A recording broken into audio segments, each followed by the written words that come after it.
నమస్తే. ప్రస్తుతం మనం గాంధీ భవన్ లో ఉన్నాము. మొన్నటి లోక్సభ ఎన్నికలు చూసినాము. కాంగ్రెస్ పార్టీకి 8 సీట్లు ఇచ్చారు తెలంగాణ ప్రజలు. సో దేశవ్యాప్తంగా 230 సీట్లు. సో ప్రధానంగా భువనగిరి విషయంలో, భువనగిరిలో కాంగ్రెస్ గెలుస్తుందా లేదా, అటు బీజేపీ బీసీ సెంటిమెంట్ తో పోయింది. సో మొత్తం మీద కాంగ్రెస్ పార్టీ మాత్రము ఇక ఏదైతే రాజగోపాల్ రెడ్డి కావచ్చు, ఇతర నాయకులంతా కలిసి అక్కడ ఉన్నటువంటి కాంగ్రెస్ పార్టీ అభ్యర్థిని ఘన విజయం సాధించుడు. 2 లక్షల మెజార్టీతో గెలిపించుకున్నాడు. ఒకసారి మాట్లాడదాం. ఎట్లా చూస్తారు, అసలు గెలుస్తాడో గెలవడో? బీసీ సెంటిమెంట్ ను బీజేపీ తీసుకొచ్చింది, బూర నర్సాన్ని ముందు పెట్టింది. సో అటువంటి అభ్యర్థికి 2 లక్షల మెజార్టీ తీసుకొచ్చారు. సో చామల కిరణ్ గెలిపించుకున్నారు. ఏమనిపిస్తుంది? చాలా మంచి ప్రశ్న. నిజంగా ఆయన బీసీ అని, గౌడ్ అని, మోడీ పేరు మీద, బీజేపీ పేరు మీద ఓట్లు పడితే గెలుద్దామని చూసిండు.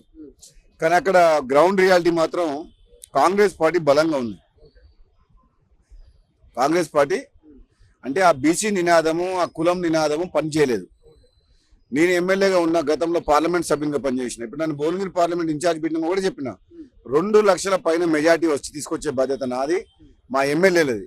నా సహచర ఎమ్మెల్యేలు మేమందరం కలిసి ఒక అంటే రాత్రి పగలు మా కోసం మేము ఎట్లా కష్టపడ్డామో అంతకంటే ఎక్కువ కష్టపడ్డాం. 1 నెల రోజుల పాటు విస్తృతంగా పోయిన మా కాంగ్రెస్ పార్టీ తెలంగాణ ఇచ్చింది, సోనియా గాంధీ తెలంగాణ ఇచ్చింది, మా ప్రభుత్వం ఉంది, తప్పకుండా ఇచ్చిన హామీలు నెరవేరుస్తాం. కిరణ్ కుమార్ రెడ్డి ఒక యువకుడు, రాబోయే రోజుల్లో ఈ ప్రాంతాన్ని అభివృద్ధికి, ప్రజలకు సేవ చేస్తాడు, మీరు ఒక అవకాశం ఇవ్వాలి.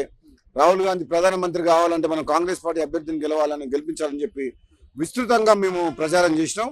మేము చెప్పిన మాటలు నమ్మి కాంగ్రెస్ పార్టీ నాయకులు, కార్యకర్తలు, వాళ్ళ మాటలు నమ్మిన ప్రజలు పెద్ద మెజార్టీతోటి కిరణ్ కుమార్ రెడ్డిని గెలిపించినందుకు భువనగిరి పార్లమెంట్ నియోజక ప్రజలందరికీ కూడా, గెలుపు కోసం కృషి చేసిన నా సహచర ఎమ్మెల్యేలకు, నాయకులకు, కార్యకర్తలకు, ఓటేసి గెలిపించిన ప్రజలందరూ కూడా నా హృదయపూర్వకంగా ధన్యవాదాలు తెలియజేస్తున్నాం. ప్రధానంగా కొన్ని విషయాలు ఓపెన్ గా మాట్లాడితే, అక్కడ ఉన్నటువంటి బీజేపీ కావచ్చు, బీఆర్ఎస్ నాయకులు కొన్ని ఓపెన్ స్టేట్మెంట్లు చేశారు, సోషల్ మీడియాలో పోస్టులు పెట్టారు. చామలను గెలవనియరు, అక్కడ ఉన్నటువంటి కోమటిరెడ్డి బ్రదర్సే ఓడగొడతారనేటువంటి కాన్సెప్ట్ లో కూడా మాట్లాడారు. అటువంటి మాటలు విన్నప్పుడు, అటువంటి పోస్టులు చూసినప్పుడు ఏమనిపించింది? ఎవరెన్ని చెప్పినా సరే మేము కోమటిరెడ్డి బ్రదర్స్, కోమటిరెడ్డి రాజగోపాల్ రెడ్డి మాట ఇస్తే మాట తప్పము, మడమ తిప్పము. మోసం, నమ్మక ద్రోహం అనేది మా రక్తంలో లేదు. నమ్ముకున్న వాళ్ళ కోసం ప్రాణాలైనా అర్పిస్తాం. గతంలో కూడా ఎంతో మందిని నమ్ముకున్న వ్యక్తులకు టికెట్లు ఇప్పించి ₹1 లేకున్నా సరే ఎమ్మెల్యేగా గెలిపించడం. మాకు నమ్మక ద్రోహం చేసిపోయారు, కానీ మేము ఎవరికి నమ్మక ద్రోహం చేయలేదు. సోషల్ మీడియాలో కోమటిరెడ్డి బ్రదర్స్ గురించి నెగిటివ్ చెప్పి, కిరణ్ కుమార్ రెడ్డి అంటే వీళ్ళు చేయరు అని చెప్పి అన్ని రూమర్స్ క్రియేట్ చేసి సోషల్ మీడియాలో బూర నర్సే గెలుస్తుందని చెప్పిండ్రు. ఏ రోజైతే నాకు ఇన్ఛార్జ్ డిక్లేర్ చేసిండ్రో ఆ రోజే నేను ప్రెస్ మీట్ పెట్టి చెప్పిన చౌటుపల కాడ, చామల కిరణ్ కుమార్ రెడ్డి 2 నుంచి 3 లక్షల మధ్యన వస్తుందని చెప్పి. ఇప్పుడు 2,30,000 మెజార్టీ వచ్చింది. మేము నిజాయితీగా పనిచేసే వాళ్ళం. మమ్మల్ని నమ్ముకున్న వ్యక్తులన్నీ కాపాడుకునే వరకు మేము ఎంత దూరమైనా పోతాం. కాబట్టి రాజగోపాల్ రెడ్డి, కాంగ్రెస్ పార్టీ నాయకులు మేము అందరం కలిసి గెలిపించడం తప్పితే ఒక రాజగోపాల్ రెడ్డి వల్ల కాలేదు. నాతో పాటు ఎంతో మంది మా మండల నాయకులు, మా ఎమ్మెల్యేలు, కార్యకర్తల కష్ట ఫలితమే ఈరోజు భువనగిరి పార్లమెంటు విజయం. కాబట్టి రాబోయే రోజుల్లో కూడా కాంగ్రెస్ పార్టీ నాయకులు, కార్యకర్తలందరూ కూడా కలిసికట్టుగా ఏ ఎన్నికలు వచ్చినా సరే మా కాంగ్రెస్ పార్టీ అభ్యర్థులను స్థానిక సంస్థల్లో కూడా గెలిపిస్తాం. టికెట్ ఇచ్చినందుకు, మన అధిష్టానం నన్ను ఇన్ఛార్జ్గా పెట్టినందుకు ఈ గెలుపు సాధ్యమైంది. కాబట్టి మరోసారి అందరికి ధన్యవాదాలు తెలియజేస్తాను. Thank you.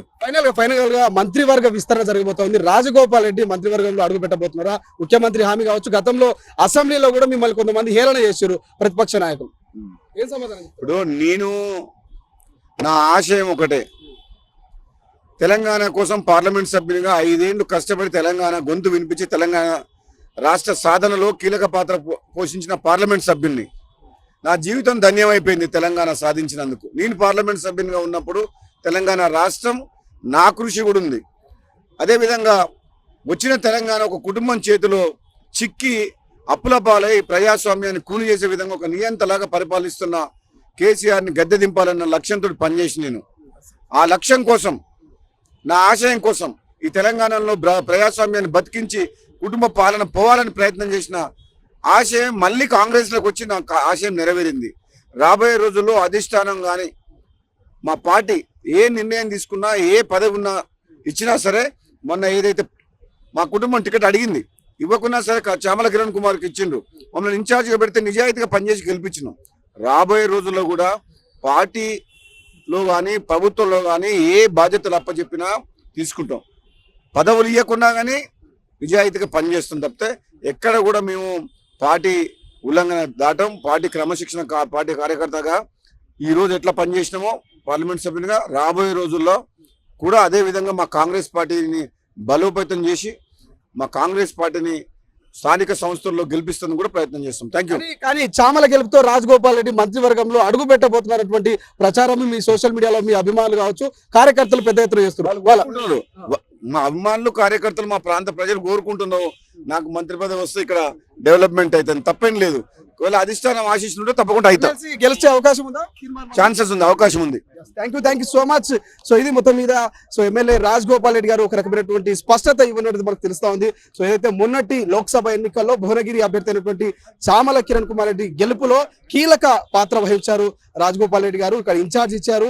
సో ఆ ఇన్ఛార్జ్ బాధ్యతలు ఆయన సక్రమంగా నిర్వహించారు. 2,30,000 మెజార్టీని అయితే మనకు భువనగిరి అభ్యర్థి అయినటువంటి చామలకు అక్కడ ఇవ్వడం జరిగింది. సో ఇంకా మంత్రివర్గ సమావేశానికి సంబంధించి కూడా మంత్రివర్గ విస్తరణలో కూడా ఖచ్చితంగా రాజగోపాల్ రెడ్డి గారి పాత్ర ఉండబోతుంది. అందులో ఆయన ఖచ్చితంగా మంత్రిగా కాబోతున్నటువంటి వార్తలు వస్తా ఉన్నాయి కాబట్టి దానికి సంబంధించి అవకాశం ఇస్తే ఖచ్చితంగా సద్వినియోగం చేసుకుంటారంటూ కూడా రాజగోపాల్ రెడ్డి చెప్తున్నటువంటి పరిస్థితి. కెమెరా పర్సన్ అజయ్తో శ్రీశైలం, తొలి వెలుగు, హైదరాబాద్.